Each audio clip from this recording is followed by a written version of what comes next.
Psicologia e percepção das formas. Na última aula eu te mostrei o diagrama das formas e a gente falou sobre um conceito de formas concretas e formas abstratas. Eu quero começar falando de psicologia a partir desse ponto. Eu te disse que existem formas concretas que se assemelham mais ao mundo real e formas abstratas que são formas do mundo das ideias.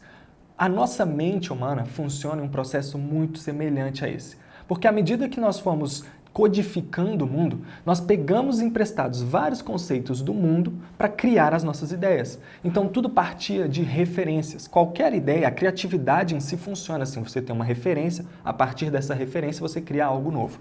Tudo, absolutamente tudo no mundo foi construído assim, só que numa bola de neve, porque chega uma hora que a referência que você usou outra referência que usou outra referência diferente.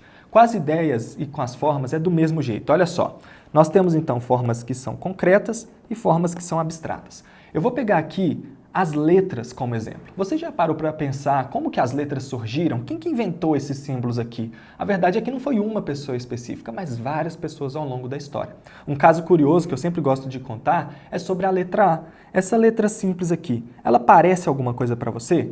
Não, porque ela é uma forma abstrata. Só que em algum momento na história da humanidade, essa letra aqui representou um boizinho. É isso mesmo.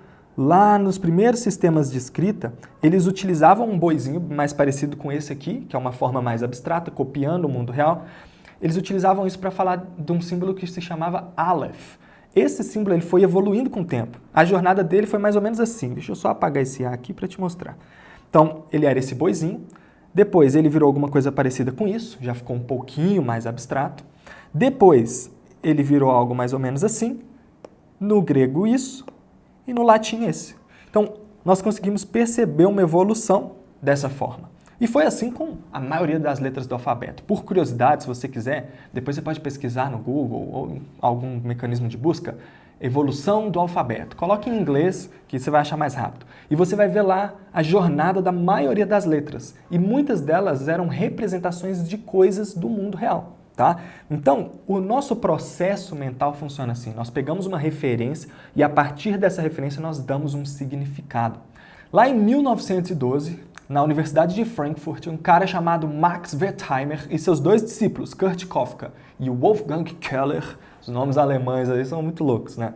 Eles fundaram um novo estudo chamado de Gestalt. Eles começaram a estudar a Gestalt. O que é a Gestalt? Gestalt vem de configuração. É como que as formas e as coisas se configuram em um espaço. E eles criaram várias premissas, tá? É importante falar que não confunda Gestalt aqui, o conceito de Gestalt, com outro conceito que tem o mesmo nome, que é a Gestalt terapia. São coisas diferentes, apesar de que a Gestalt terapia, ela puxa conceitos da Gestalt, tá? Só que são coisas completamente diferentes. Então eles fundaram a Gestalt, que é o estudo das formas. E na Gestalt, eles criaram premissas. E são essas premissas que nós precisamos levar. Se você pesquisar na internet sobre Gestalt, você vai encontrar vários conceitos, princípios, como alinhamento, simplicidade, simetria, contraforma. Tudo isso está ligado com a Gestalt, sim. Você pode pesquisar sobre isso depois. Mas eu quero que você saia dessa aula aqui com a base, com o fundamento na sua cabeça.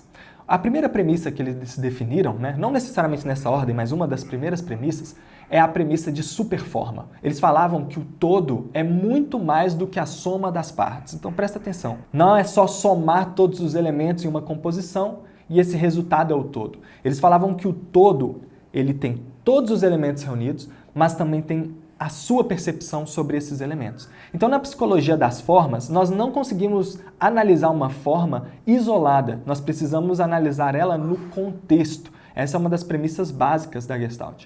Outra premissa é que nós, seres humanos, temos a tendência à organização. Nós queremos que as coisas estejam organizadas. Isso facilita no nosso cérebro para entender e gerenciar o nosso espaço. Basicamente, são 4 etapas que nós seguimos dentro do nosso cérebro para poder interpretar as formas. A interpretação não é nem o primeiro passo. Eu vou colocar aqui para você me acompanhar. Então, olha só como que funciona o processo de interpretação no nosso cérebro. Nós temos 5 sentidos. Então, visão, paladar, tato, olfato e audição. Inclusive, tem uma pesquisa muito louca que fala qual que é o sentido mais importante. Qual que você acha que é? A conclusão que eles chegaram é que é o tato, porque sem tato você nem para em pé, você provavelmente morreria. Mas quando nós falamos de percepção, existe um sentido que governa 80% da nossa percepção de mundo. Você já deve imaginar qual que é. É a visão. A visão governa 80% da nossa percepção. E como é que funciona então? A informação chega pelo nosso olho, né? Então ela chega aqui e nós primeiro então a recebemos. Então, primeiro, recebemos a informação. Uma vez que a gente recebe a informação, nós interpretamos ela. Porém, aqui a gente tem uma coisa legal, interpretamos. Essa interpretação ainda não é uma interpretação de significado, ela é mais uma interpretação de sobrevivência. Dentro do nosso cérebro ali tem várias vias, né? Sai do nosso olho aqui, vou chamar aqui de fiozinhos, tá? Os fiozinhos saem dos nossos olhos aqui, passam pelo cérebro.